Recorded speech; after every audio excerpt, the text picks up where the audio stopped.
안녕하십니까? 저는 문경 세제가 있는 문경에서 온 손창현 형제입니다.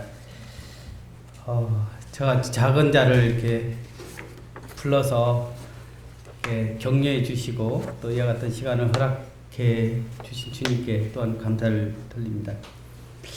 오늘 이 시간은 저의 관점과 또 주님이 주신 말씀들을 함께 섞어서 시간을 이렇게 사용하고자 합니다.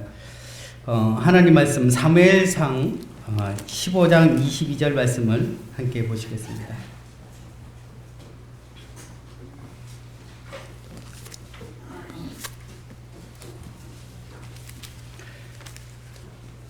사무엘상 15장 22절 말씀입니다.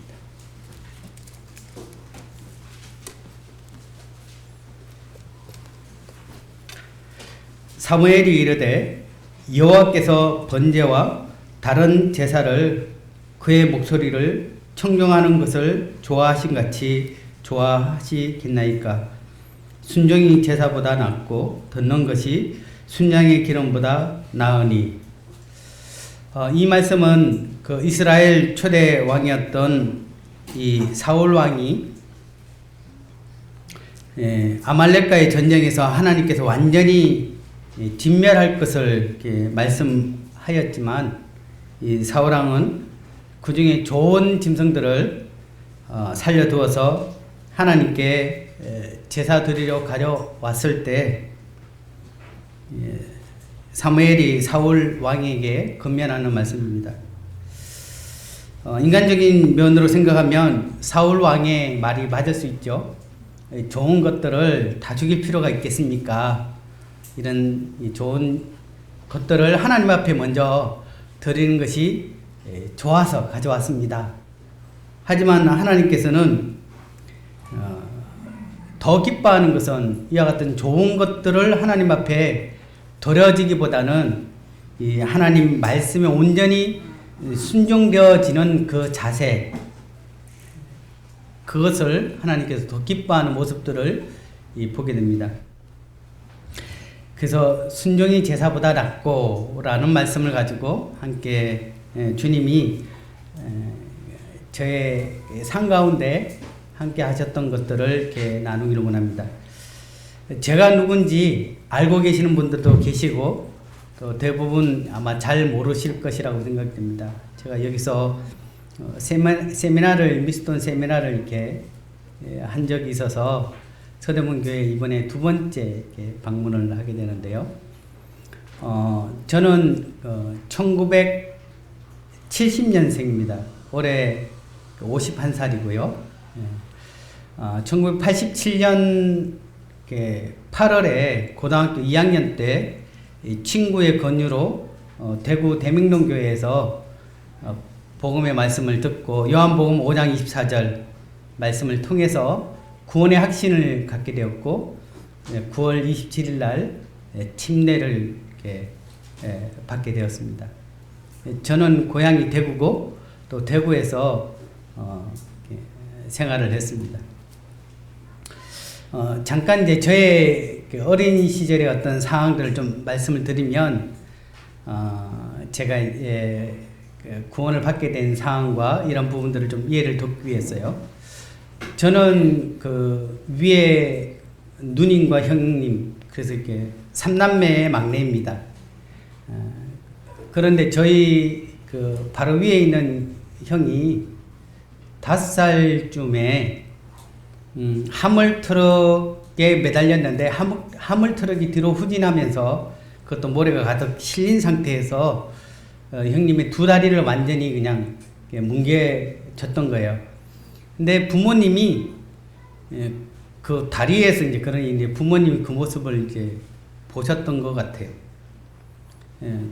1970년대에는 보험이라는 것이 이렇게 활성화되어 있지 않다 보니까 부모님은 이제 저희 형님을 살리기 위해서 전 재산을 다 이렇게 대학병원에 대수술을 3번을 하게 되고 다리를 절단을 의사가 하라라고 얘기했지만 그것을 이렇게 하지 않도록 하기 위해서 온갖 방법을 다 동원을 하셨던 것 같아요. 저는 형님보다 2살이 어리기 때문에 저는 어린 시절의 기억이 별로 없습니다. 병원에서 있었던 기억 조금 나고요. 그러다 보니까 이제 저희 아버님은 거기에 대한 어떤 죄책감, 자식을 방치했고 또 눈앞에서 그런 일들이 일어났고 또 자신이 모아뒀던 모든 재산을 다 이렇게 서버렸기 때문에 그 이후로 아버님은 이제 술로 시간을 보내게 되셨던 것 같아요. 저는 늘 술에 취해 있는 아버지의 모습밖에 기억이 없었습니다. 저의 사춘기는 굉장히 좀 아버지에 대한 어떤 분노로, 왜냐면 매일 술을 드시고 뭐 또 술을 드시면 그냥 주무시는 것이 아니라 밤새도록 이야기를 하게 되고 또 저희들도 그렇고 많이 좀 힘들게 했습니다. 아버님은 해병대 특공대 출신이시거든요. 그다음에 굉장히 건장하셨죠. 그래서 소주 2억짜리 큰 병인데 그것을 5병을 그 자리에 마셔도 한 발로 서 계시는 분입니다. 늘 이렇게 건강하셨고 또 잘 드셨죠. 아버지가 집에 들어오기까지는 저희 3남매는 잠을 잘 수가 없습니다. 아버지가 새벽 3시에 들어오면 저희가 만약에 잠을 잤다 그러면 겨울인데도 그냥 물바가지로 그냥 저희 3남매를 버버리고 깨우시는 분이셔서요. 아주 독특하셨죠. 저는 이제 저희 집 사람이 그런 얘기를 깊이 잠을 잘 못 자고 있다. 왜냐면 어릴 때부터 아버지가 들어오셔야 잠을 잘 수 있는 거예요. 그렇게 늘 깨워서 긴장하고 있는 거죠. 그것이 지금도 이렇게 습관이 되어 있는데요. 생활력이 없으신 아버지의 어떤 그런 알코올 중독적인 삶들을 계속 살아가는 가운데 저희 어머님은 일을 하실 수밖에 없었습니다. 저희 3남매를 키우기 위해서. 그래서 새벽 4시면 일을 하러 나가시고 밤 11시 이후에 아마 들어오셨던 것 같아요. 그래서 어떨 때는 초등학교 때 한 달에 한 번 엄마의 얼굴을, 매일 들어오셨지만 저는 잠을 자야 되기 때문에 엄마의 얼굴을 이렇게 한 달에 한 번, 2번 이렇게 본 적도 있었습니다. 뭐 소풍을 가거나 운동회를 가면 뭐 어머님이 뭘 챙겨주시고 또 함께 가고 이런 것들은 저희 어린 기억은 없습니다. 그러던 중 이제 사춘기가 되면서 저는 아버지에 대한 분노가 굉장히 폭발을 하게 되었죠. 근데 주님께서 처음 교회에 갔을 때 이 복음의 말씀을 듣게 될 때 로마서 1장 말씀을 통해서 거기에 말씀 보면 이 수많은 죄들에 대한 목록 중에 부모를 거역하고 이런 구절이 있죠. 그리고 이러한 자들은 사형에 해당한다 이렇게 말씀을 했을 때 제가 참 하나님 앞에 제가 죄가 없습니다 라고 얘기할 수가 없었어요. 저는 크면 아버지를 복수하려고 그런 마음을 늘 갖고 있었거든요. 왜냐하면 너무나 이렇게 어머님을 괴롭히고 저희를 괴롭히고 아무는 무능하고 뭐 그런 아버지에 대해서 굉장히 이렇게 사춘기에 큰 상처가 있었기 때문에 도리어 어머님에 대해서 굉장히 불쌍히 여기는 마음들이 있었습니다. 근데 제가 구원 이렇게 받을 쯤에 제게 복음을 전해줬던 인재님에게 제가 고등학교 2학년 때 제가 하나님 앞에 죄인인데 저도 구원받을 수 있습니까? 라고 질문했을 때 하나님은 모든 사람들을 사랑하시기에 너도 구원받을 수 있다라고 이야기를 하셔서 전 복음의 말씀을 듣고 요한복음 5장 24절을 통해서 제가 구원의 확신을 가졌습니다. 그 이후에 제 첫 번째 삶의 변화는 저희 아버지를 용서하기 시작했어요. 제 삶이 바뀌었어요.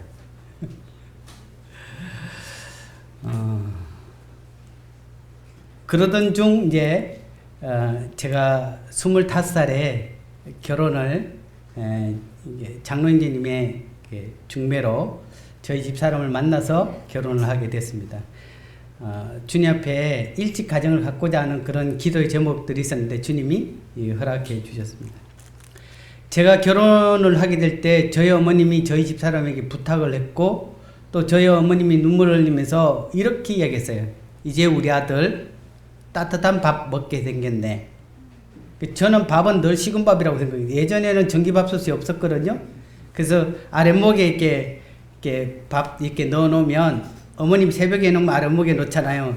그러면 이렇게 발로 차고 이러다 보면 항상 저는 밥은 그냥 식은 밥으로 먹는다라고 생각을 했던 거죠.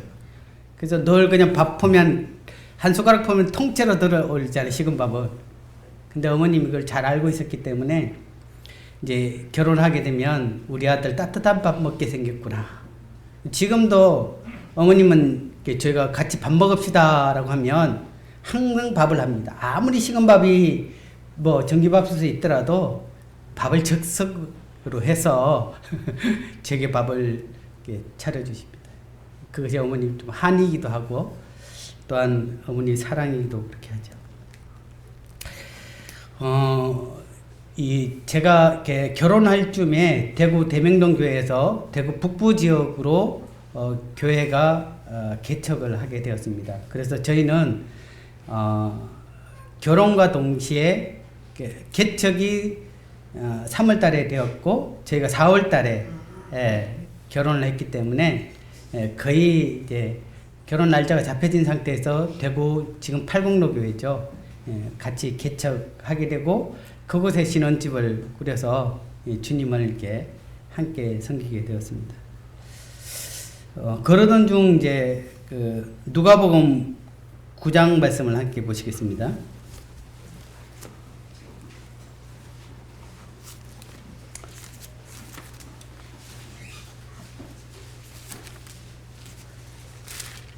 이 아침 경건의 시간에 이 하나님께서 누가복음 9장 58절을 말씀을 제게 보여주셨어요. 예수께서 이르시되 여호도 굴이 있고 공중의 새도 집이 있으되 인자는 머리 둘 것이 없도다. 이 말씀을 읽을 때 제 마음에 왠지 주님에 대한 애절함, 주님이 머리 둘 것이 교회잖아요. 참 주님의 몸이 되었으면 좋겠다. 또는 주님이 머리 둘 곳이 필요한 곳에 참 이렇게 그러한 마음이 제 마음에 들었어요. 그러던 상황에 이 주님은 이 10장 3절을 통해서 갈지어다 내가 너희를 보냄이 어린 양을 이리 가운데로 보낸 것 같다. 이 갈지어다라는 이 말씀이 제게 그냥 뒤에서 누가 방망이를 휘어치듯 제 뇌리에 강하게 주님께서 말씀하셨습니다. 가라. 내가 너의 삶을 사용하길 원하겠다라는 주님의 음성이 제게 제가 그때 했던 반응이 얼른 성경을 덮었습니다. 왜냐하면 저는 어렵고 또한 그런 주님 앞에 그런 준비가 되어 있지 않는 그런 자였다라고 생각을 했었죠. 그리고 제가 섬기고 있는 교회도 이제 교회가 조금씩 안정을 취해가는 상황이기 때문에 이거 정말 주님이 이 번지를 잘못 찾으셨습니다. 라고 하면서 이 성경을 펴기가 굉장히 두려웠어요. 그래도 또 그 다음날이 되면 또 이게 말씀을 또 봐야 되죠. 그러면서 이제 누가복음 10장 말씀을 이어서 보게 될 때 37절에 보게 되면 우리가 이 선한 사마리아인 비유가 나오죠. 그럴 때 37절에 이르되 자비를 베푼 자니이다. 누가 진정한 이웃이냐라고 얘기할 때 자비를 베푼 자니이다 라고 할 때 예수께서 이르시되 가서 너도 이와 같이 하라. 주님이 제게 말해요. 내가 네게 특별한 어떤 것들을 요구하는 것이 아니라 그들의 그냥 이웃이 되어라. 가서 정말 복음을 알지 못하는 그들에게 그냥 이웃이 되어라. 저는 교회를 개척한 것이 아니라 그냥 살러 간 거예요. 그냥 주님이 저를 그곳에 보내셨기에 그냥 살고 있습니다. 그렇게 하면서 주님께서 여호수아 17장 15절 말씀에 스스로 올라가서 개척하라는 이 말씀을 제게 확고하게 제게 주심으로 저는 2001년도에 대구에서 이제 올라가라고 하면 이제 다른 지역에는 이제 모임이 있었지만 경상도에는 세 곳의 미개척 이렇게 시가 있었습니다. 경상남도에 사천시가 있었고요. 그때 당시에 그 다음에 경북 상주, 그 다음에 문경시 이 세 곳이 모임이 없었습니다.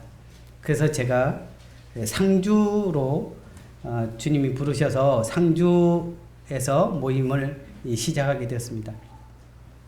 지금 고속도로가 나왔지만 그때 당시에는 저희 교회에서 출발하면 2시간 반 정도 국도를 타고 2시간 반 정도 가야 상주에 경상북도 위쪽이니까 이 상주에 갈 수가 있었습니다. 저는 도시에 태어났고 시골에 대해서 잘 모릅니다. 예전에 어떤 형제님이 저보고 땅콩밭에 가서 약 좀 치자라고 해서 땅콩밭에 갔는데 땅콩이 없더라고요. 그 땅콩이 땅에 자란다는 걸 제가 그때 처음 알았습니다. 지금 생각하면 땅콩이 땅에 있는데 땅콩밭에 갔는데 땅콩이 열매가 없는 거예요. 저는 그냥 이렇게 따는 줄 알고 이 사과처럼 이렇게 약을 치려고 따라갔는데 그냥 풀밭밖에 없더라고요. 그 땅콩은 어디 있냐 그러니까 땅콩은 땅에 있다고 하는 것을. 또 재밌는 것이 상주시는 시내버스가 없어요. 지역이 작고 그래서 외곽에서 오는 버스가 시내를 관통하면서 내려주는 거예요. 무슨 면 할 때 중간에 내려주는데 시내버스를 기다리는데 시내버스가 안 오더라고요. 대구에서는 시내버스가 있는데 시내버스가 없다라는 것을 제가 상주에 살면서 처음 알았던 거예요. 그래서 문화적인 상황이나 이런 것들을 잘 알지 못하는 상황에서 주님의 부르심을 받고 상주로 가게 됐습니다. 그곳에 성도들이 있었던 건 아니고요. 저희 부부와 그때 당시에는 저는 이제 1남 2녀를 두고 있거든요. 그때 당시에는 저희 막내가 태어나기 전이었어요. 그래서 이 유치원 다니는 그러니까 6살 반쯤 됐죠. 7살 딱 되는 해였네요. 7살짜리와 5살짜리 두 딸을 데리고 그렇게 시작이 되었습니다. 시끌벅적했던 게 모임 생활을 하다가 아무도 없는 그런 이렇게 곳에서 예배를 드리고 이렇게 생활할 때 한 성도가 얼마나 귀한지 함께 예배를 드린다는 것이 얼마나 소중한지를 참 이렇게 수개월 동안 굉장히 뼈저리게 경험을 했습니다. 어느 날 주님 아무도 없는데요. 제가 뭘 해야 되지요?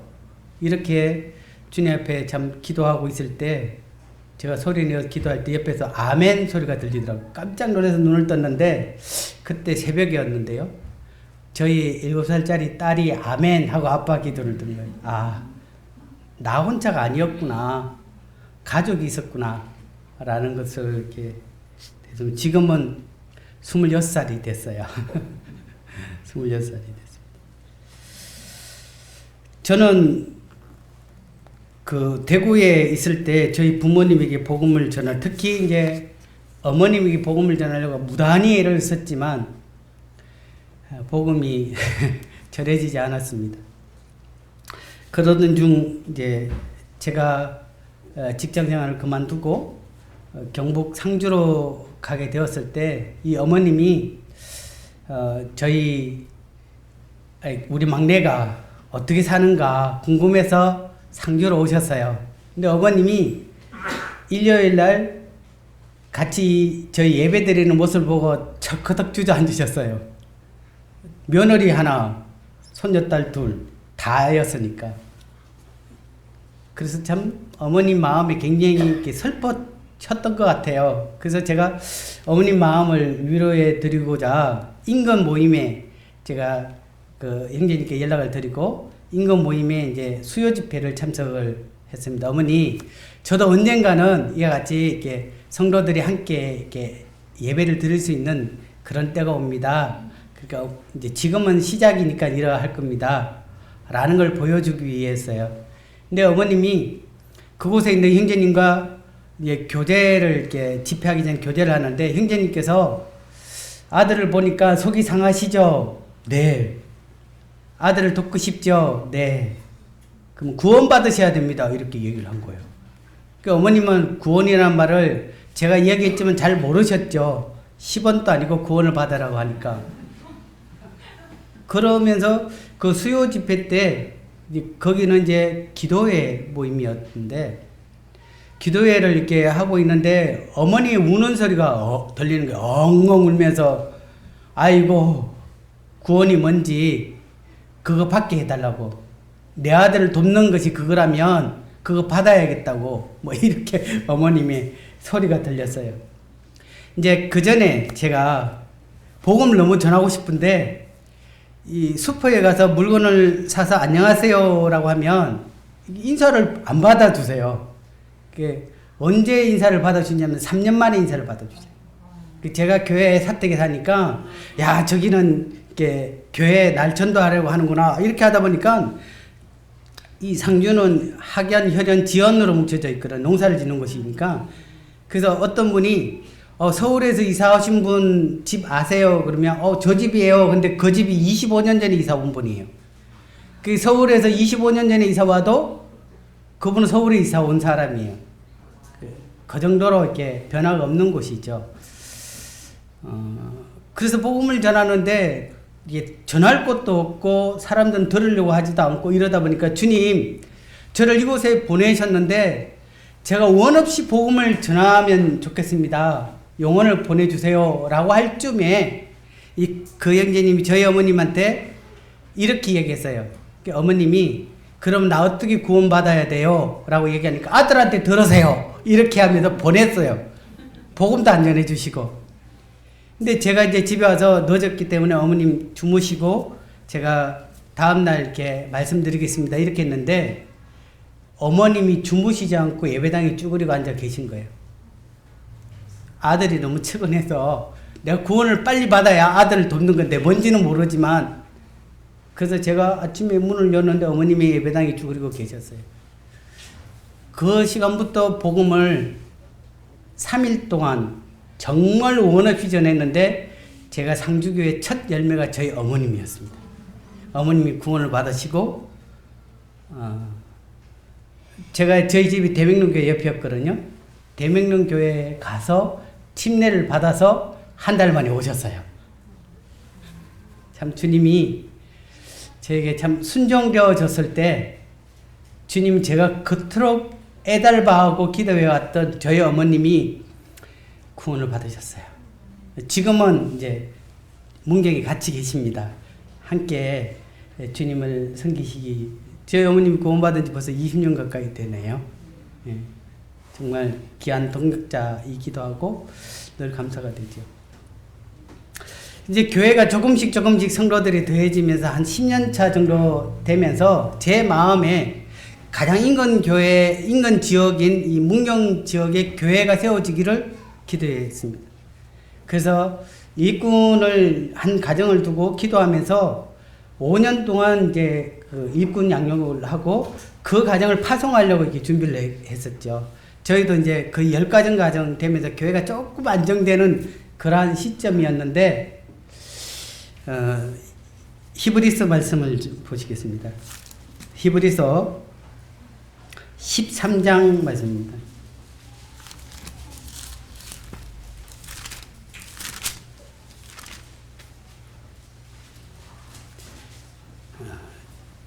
(13장) 12절 13절 말씀을 보시겠습니다.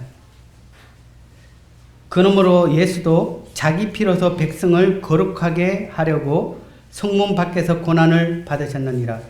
그런즉 우리도 그의 치욕을 짊어지고 영문 밖으로 그에게 나아가자. 이 상주와 문경이 붙어 있어요. 저희가 한 2km, 3km 정도 돼 있거든요.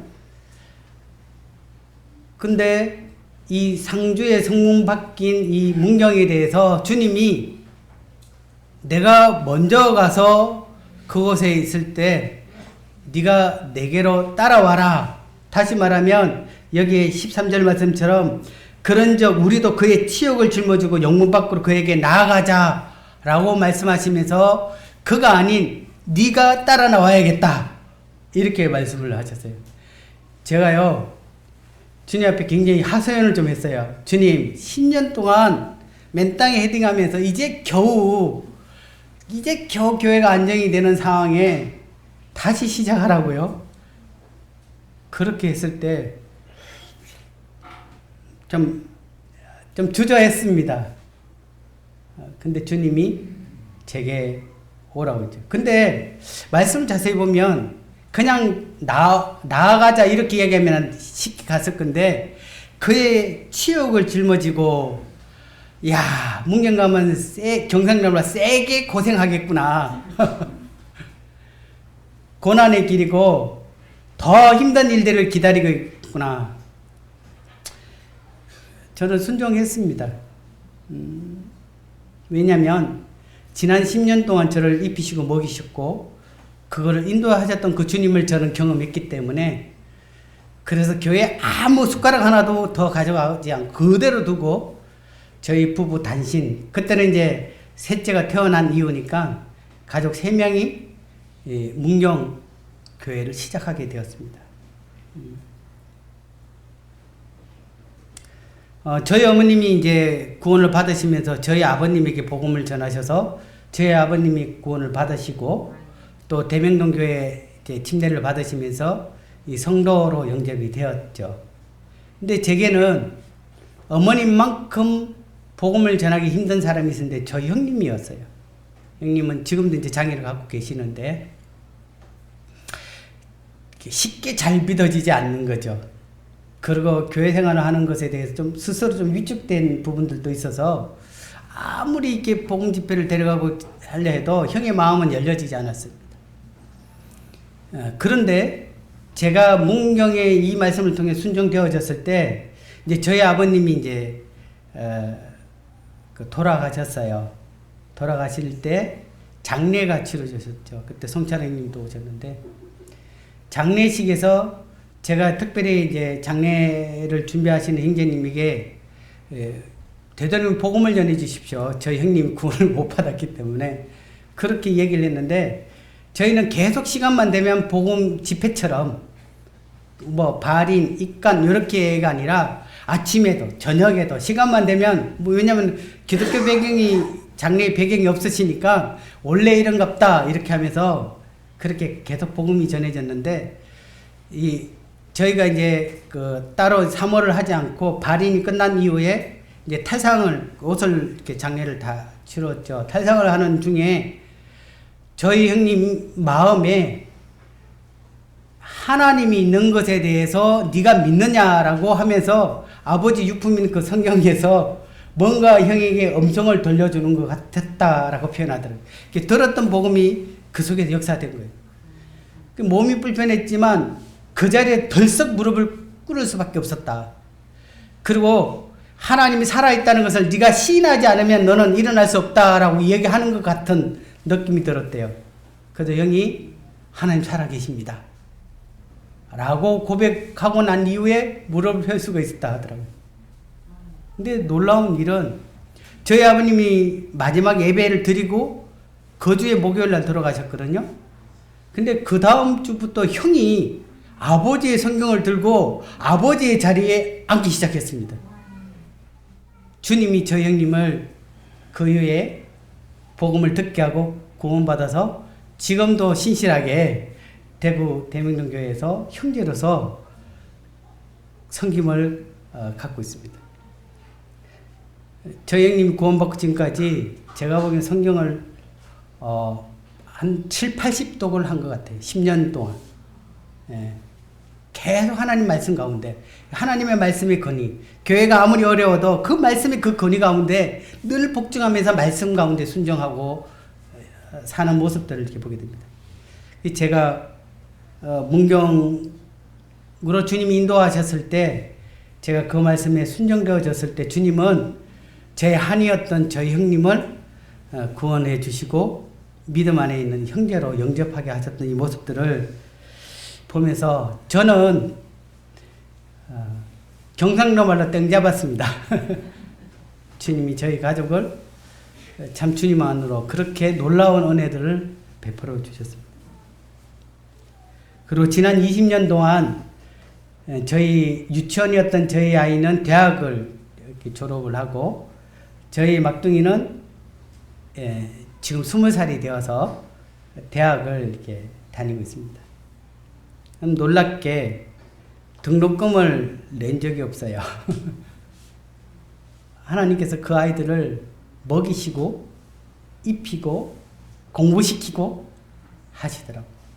얼마나 잘 먹었는지 아이들의 이 풍채가 다 좋아요. 사실 어렸을 때 제 마음에 참 불신이 있었어요. 주님이 과연 먹이실까? 굶으면 어떡하지? 그래서 항상 먹을 것이 있으면 애들을 깨워요. 야, 먹을 것이 있다. 먹어도 지금 먹어둬야 돼. 내일은 못 먹을 수 있어. 이렇게 하면 애들은 다를 때는 안 일어나는데 야, 먹자 하면 벌떡 일어나죠. 근데 주님은 매일매일 풍성하게 단 한 끼도 굶기시지 않으셨어요. 제가 어떤 특별한 것들을 하지 않았지만 주님은 온전히 자신을 신뢰하고 바라봤던 저희 가정을 주님이 그렇게 인도해 주셨습니다. 제가 어느 날 차를 타고 가다가 문득 생각이 났어요. 정말 주님 앞에 감사하기도 하고 한심하기도 하는데 제가 집사람한테 생활비를 준 적이 없었어요. 그래서 제가 집사람한테 전화를 했어요. 여보, 내가 당신한테 생활비를 준 적이 없었는데 당신 지금껏 어떻게 살았지? 라고 이야기했는데 집사람이 하나님이 공급하셨지. 하나님이 먹이셔서. 참 미안하기도 하고 정말 하나님 앞에 감사가 됐습니다. 지금도 여전히 그러한 삶을 살고 있지만 하나님은 신실하신 분이셨어요. 참 주님은 놀랍게 은혜 가운데 그렇게 인도를 하셨습니다. 제가 최근에 한 달 전에 한 달 동안 제가 10kg가 빠졌어요. 좀 아팠습니다. 이제 요로결석이 생겨서 이 1.6cm짜리 이 돌이 제 요관을 막아서 오른쪽 콩팥 기능이 안 되고 있다는 걸 몰랐던 거죠. 너무 아파서 이제 병원에 가니까 요로결석이 있어서 한쪽 콩팥 기능이 지금 안 되고 있으니까 깨자 해서 제가 4번까지 지금 깨고 있는데 아직도 덜 깨졌던 상황인데 그러면서 제가 신우신념을 앓게 됐습니다. 제가 음식을 먹을 수가 없었어요. 열이 39.2도를 내려가질 않았어요. 약을 먹어야 진통 효과가 있는데 물 한 모금 입에 넣을 수가 없었어요. 그래서 계속 토하고 아파서 뒹굴고 막 이렇게 하면서 특히 이제 한 달 전이면 이제 추석 시절이었잖아요. 그 병원에 기어서 병원에 갔는데 열이 있다고 이 코로나 의심한다고 병원 입구 응급실 입구도 못 들어가게 만드는 거예요. 그냥 생짜로 고통을 겪어야 해도 칼을 꼽아놓고 돌리는 것처럼 아팠거든요. 견딜 수가 없었어요. 먹지도 못하고 그러다 보니까 밤새도록 한 1000번 정도 제가 무릎을 꿇었던 것 같아요. 토하면서 무릎을 꿇고 주님 살려달라고 무릎을 꿇고 그렇게 그 많은 시간들을 흘렀을 때 제가 걷는데 관절이 아니 다 어겨진 것처럼 아팠어요. 그때 주님이 제게 이런 말씀을 하는 것 같아요. 너가 평생 이렇게 산다면 너는 내게 감사할 수 있느냐? 제가 그랬어요. 못합니다. 못합니다. 나와 함께 하는데도 제가 조금 갈등을 했었죠.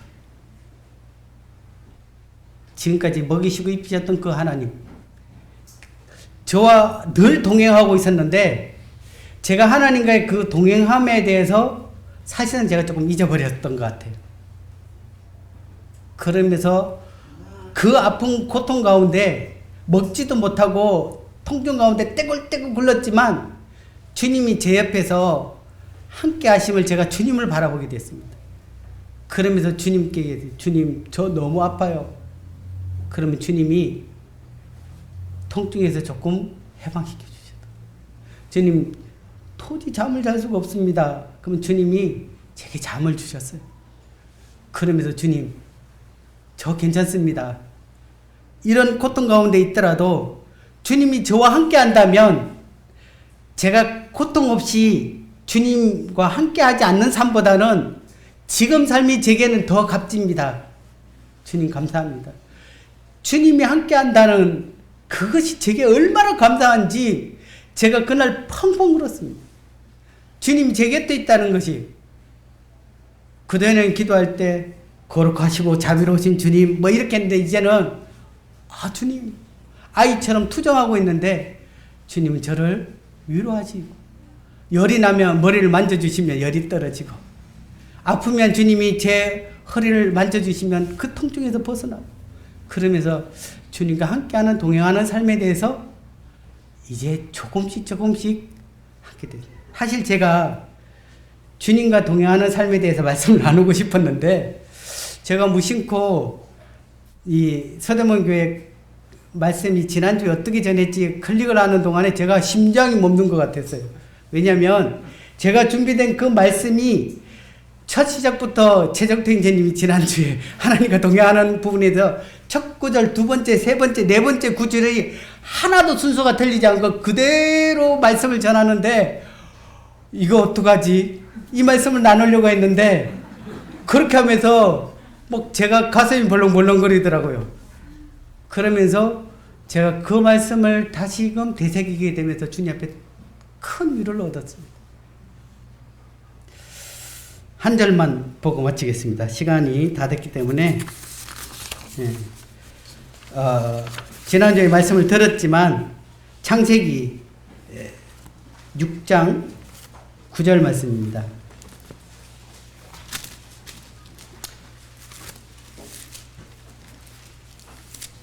최인재님은 그래도 그냥 전해도 된다 이렇게 얘기를 했는데, 그러면 오해를 받을 수 있을 것 같아서, 하지만 한 절 말씀만 이제 보고 같이 읽어보겠습니다. 6장 9절입니다. 자, 시작. 이것이 노아의 족본이라. 노아는 의인이요 당대의 완전한 자라. 그는 하나님과 동행하였으며.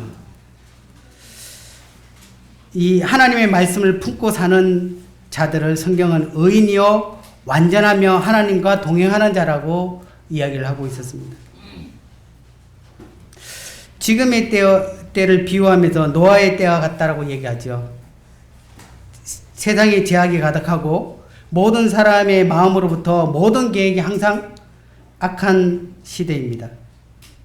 특히 하나님의 아들들이 사람의 딸들의 아름다움을 보고 좋아하는 것처럼 하나님의 자녀들이 세상의 그들의 아름다움을 보고 부러워하고 좋아하는 그 모습들을 생각나게 하셨습니다.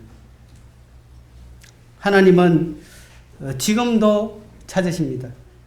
하나님의 말씀이 그 중심에 흔들림 없는 자들, 하나님의 말씀이 가장 우선의 가치를 두고 비록 세상에서 왕따를 당한다 할지라도 묵묵히 하나님의 말씀을 믿고 의지하고 그것을 순종하고 배를 만들었던 노아처럼 그 말씀을 품고 있는 하나님과 동행하는 그러한 자를 하나님께서 찾고 계시는 모습들을 보게 됩니다. 연약한 육신의 질병과 고통 속에 있다 할지라도 주님의 약속을 붙들고 견디는 그러한 자들, 하나님의 음성에 매일매일 귀를 기울이며 그 말씀이 어떠하든 그 말씀에 순종되어지는 그 말씀을 붙들고 사는 그러한 자를 주님이 기뻐하시고 또 그러한 자에게 하나님의 놀라우신 그 은혜를 베풀어 주심을 저는 짧은 제 생애의 경험을 통해서 주님을 바라보게 됩니다. 노아를 보면요, 얼마나 사람들이 그를 어리석다고 했겠어요. 비도 안 오는 곳에 배를 만들고 있으니까. 근데 그는 하나님의 말씀을 품고 있었습니다. 저도 참 믿음이 있는 자는 아닌데 제 마음속에 히브리서 말씀처럼 믿음이 없이는 하나님을 기쁘시게 하지 못하나니 믿음 있는 자는 하나님이 살아계시고 반드시 그를 찾는 자에게 상 주시심을 믿어야 할지니라 라고 했던 것처럼 하나님 살아계십니다. 제게는 하나님 살아계십니다. 그리고 그분이 제 삶에 대해서 언젠가는 착하고 충성된 종아 이렇게 제게 상을 베푸실 것을 생각하고 있습니다. 제가 이런 간증을 하면서 혹 제가 드러날까 굉장히 참 두려운 마음이 있어요. 제가 대단한 건 아닙니다. 저는 막대기가 왔거든요. 그 막대기를 사용하고 있는 그 주님이 놀라웠죠. 정말 마른 막대기 같은 저를 통해서 주님의 몸된 교회를 이루시고 주님의 그 영광을 드러내시고 주님이 살아있다라고 외칠 수 있도록 주님이 저를 사용하고 계심에 대해서 주님께 감사를 드립니다. 정말 마지막에 부르고 싶은 찬송이 있었는데 다는 시간상 못 부르고요. 나의 하나님, 나의 하나님, 나의 하나님. 저의 하나님은 살아계십니다. 저를 기르고 먹이시고 입히시고 제가 어떠한 상황에서도 저를 떠나지 않는 그 하나님, 그 하나님이 저의 하나님이기도 하고 성도님들의 하나님이심을 기억하셨으면 좋겠습니다. 감사합니다.